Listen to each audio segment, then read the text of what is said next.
Kaip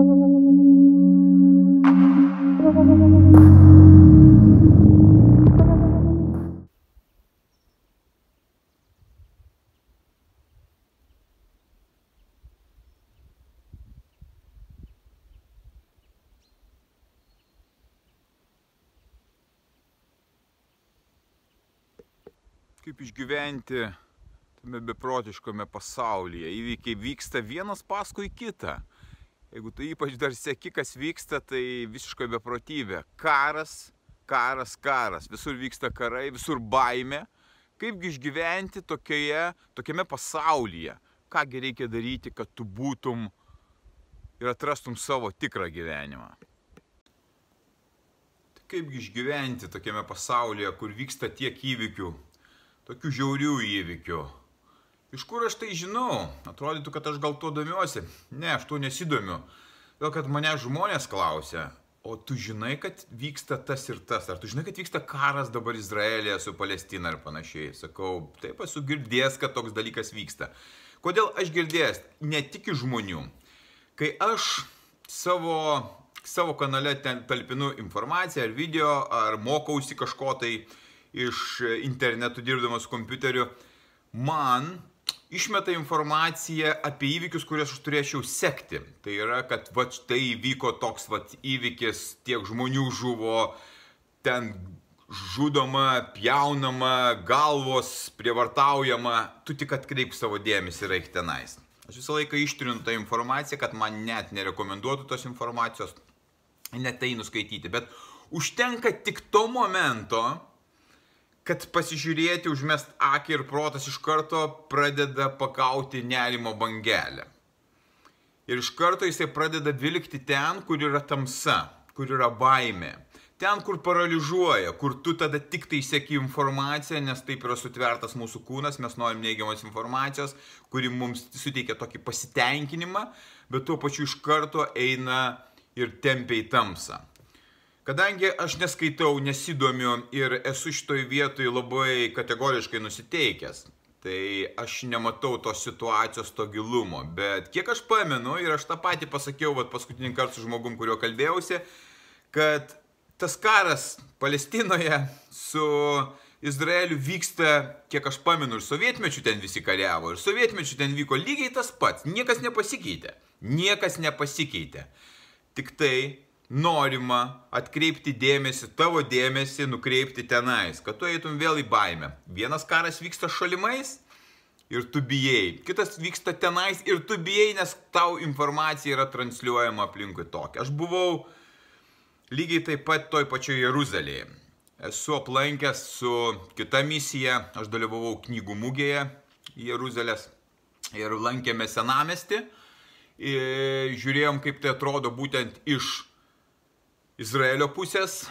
Šalimais buvo palestiniečiai, kurie tenais irgi patekė ir jie prekiaudavo, jie tenais dirbdavo, pilna kareivių. Iš esmės gyvena, žmonės kaip gyvena, yra tokia tvarka, aš tuo metu nemačiau jokių konfliktų, bet dažnai tai būna, kad mes medijose matom visai kitokią informaciją, negu iš tikrųjų yra. Bet dabar vyksta įvykiai, ta informacija yra tokia, aš jos neseku. Kaip gyventi, kai tai vyksta? Dar vieną komentarą gavau. Tai kaip galima taip gyventi nežinant, kas ten vyksta, tai yra, kad tu visuomeniniam gyvenime negyveni. Bet karas, žudimai nėra visuomeninis gyvenimas. Tai yra įvykiai, kurie yra pateikiami mums, dažniausiai iškreipta forma, kad mes susiformuotumėm tam tikrą nuomonę ir kad mes būtumėm pastoviai baimėje, kad mes būtumėme nekuriantis, ne kovojantis už savo gyvenimą, o galvojantis, kas ten kur vyksta. Ten, kur mes nieko negalime pakeisti ir padaryti. Tai va, tai kas nori dalyvauti tame visuomeniniam gyvenime, tegu kiekvieną dieną tuo domisi. Nes pastebiu savo buvusius draugus, kurie antrus metus tą patį pyktį lieja dėl karo, kuris čia vyksta šalimais. Ir rašo tos pačius piktus komentarus, džiūgaudami ir rodydami nuotraukas tų žuvusių žmonių vienoje ir kitoje pusėje, už ką jie atstovauja. Ir jie gyvena tame savo kalėjime, susikurtame kalėjime. Mano gyvenime įvykių vyksta pilna ir ką aš darau. Ir iš tikro, kaip reikėtų gyventi ir kaip aš susikuriu gyvenimą, aukščiausios kokybės gyvenime. Aukščiausios kokybės gyvenimą čia ir dabar. Kad tu turėtum tokį gyvenimą, kuris vertas gyventi, tu turi turėti sveiką kūną ir sveiką psichiką. Tam, kad turėtum sveiką psichiką, visų pirma, tu turi riboti informaciją, kuri patenka tau, kuri tau stumiama, ką su tuo daryti. Nes visa informacija, kuri susijusi su smurtu, su nelaimėmis, su stichiniam nelaimėm, su nusikaltimais, su visa ta juodąja puse, formuoja mums nerimą, baimę. Ir mes visą laiką esame toje būsenoje, kuri mus sargdina. Per galvą, per mūsų mąstymą, per stresą, per įtampą ateina fizinio kūno ligos. Tai čia ateina per mąstymą, bet dar kitas yra momentas, kai tu neturi sveiko kūno per mitybą, per alkoholį, per tingėjimą, per fizinio darbo neturėjimą ar treniruočių neturėjimą. Tai tada kūnas griūna, psichika griūna ir gyvenimas atrodo juodas, beprasmis ir atrodo gyvenimas tamsus, vien tik karas ir žudynės vyksta, nieko daugiau nevyksta. Bet aš pasaulį matau kitaip, todėl kad aš rūpinuosi savo psichinę švarą, dvasinę švarą ir kūnu. Ir aš tai darau šitam realiam gyvenime. Šiandieną mano diena, rytas prasidėjo anksti, prieš 5. Per dieną aš nekūriau pečiaus ir per naktį nekūriau pečiaus, virš paros buvo. Tai temperatūra buvo jau šiek tiek nukritusi, 18 laipsnių, 19 laipsnių buvo. Šildymo sezoną aš pradėjau tada, kada aš norėjau. Niekas manęs nereguliuoja, kada man pradėti mano šildymo sezoną. Tai dabar aš iš ryto buvau pasiruošęs jau malkų, buvau pasiruošęs visą pečių, aš jį susitvarkiau, jis jau veikia, išbandytas. Aš susikūriau, kad turėčiau šilumos, kad turėčiau to jaukumo.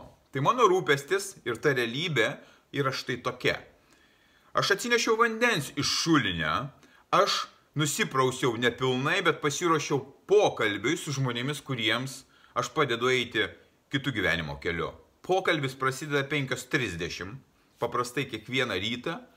Ir aš jau būnu pasiruošęs, atlikęs tam tikrus savo veiksmus, procedūras, tai, kas priklauso nuo manęs. Man tai nekelia įtampos, man tai kelia džiugesį, nes aš atlieku prasmingą veiklą. Man tai įdomu, man tai malonu, aš padedu žmonėms, aš rūpinuosi paprastais dalykais ir aš einu į savo psichinę sveikatą. Aš neturiu juodų minčių, aš neturiu nusivylimų, liūdesio, kažkokio tai abejonių, pas mane to nėra. Todėl, kad aš atlieku veiksmus, kurie priklauso tik tai nuo manęs.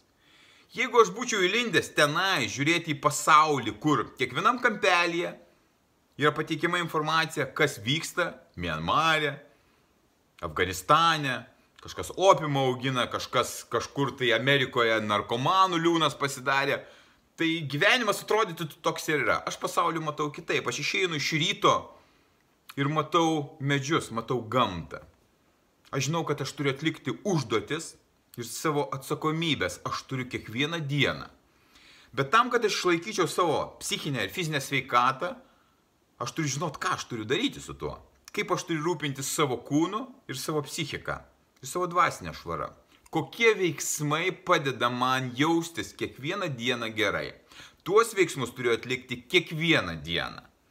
Ir kai aš tai darau, kai aš stebiu, kai aš mokausi ir iš savęs, ir iš žmonių, su kuriais dirbu, ir žmonių, su kuriais susitinku, aš galiu gyventi aukščiausios kokybės gyvenimą. Jeigu mano gyvenimas būtų paskirtas domėtis, piktintis ir liūdėti dėl įvykių, kurie nepriklauso nuo manęs, kuriuos režisuoja kažkas tai ir kažkam yra naudinga, tai aš gyvenčiau savo liūdesyje ir savo skausme.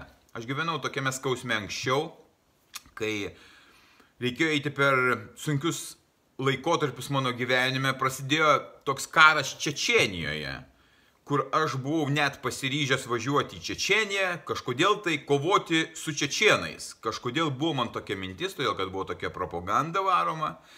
Ir gerai, kad man nepavyko to padaryti ir aš neišvažiavau tenais. Bet lygiai ta pati propaganda tada buvo, jinai vyksta dabar, įtraukti žmonės į mąstymą jų į tą karą, į tą neigiamumą ir ten paskęsti. Tai dabar aš jau nelendu tenais, susiejamų dalykais, kurie yra svarbus man, mano šeimai, mano artimiesiems, mano žmonėms. Aš galiu daryti tą tikrą poveikį jiems, įtaką, padėti jiems. Ten, kur aš negaliu padėti, ten aš nepadedu. Aš gyvenu savo gyvenimą, atradau savo autentišką gyvenimą ir gyvenu jį džiugiai, nežiūrint, kas vyksta aplinkui, todėl kad mano mąstymas pasikeitė.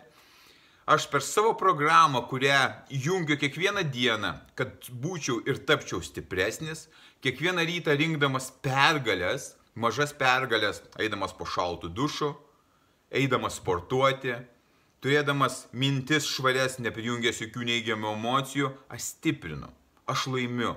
Aš prisižiūriu maistą, tai mano maža pergalė. Ir taip kiekvieną dieną dedu tas pergalės, aš jaučiuosi stiprus, aš jaučiuosi gerai, aš neturiu liūdesio, kas vyksta aplinkui ar nerimo. Todėl, kad aš darau veiksmus, kurie priklauso nuo manęs. Kai tu pradėsi gyventi savo gyvenimą, kai pradėsi atsakyti už savo gyvenimą pats, kai tu suprasi ir pamatysi, kurioje vietoje tai ne tavo gyvenimas, kurioje vietoje tau primestas yra gyvenimas, tada pradėsi gyventi tikrą gyvenimą. Be liūdesio, be nerimo, be baimės, o drąsiai, džiugiai, draugiškai, su meile, su tikėjimu, su viltimi ir su prasme. Būk stiprus.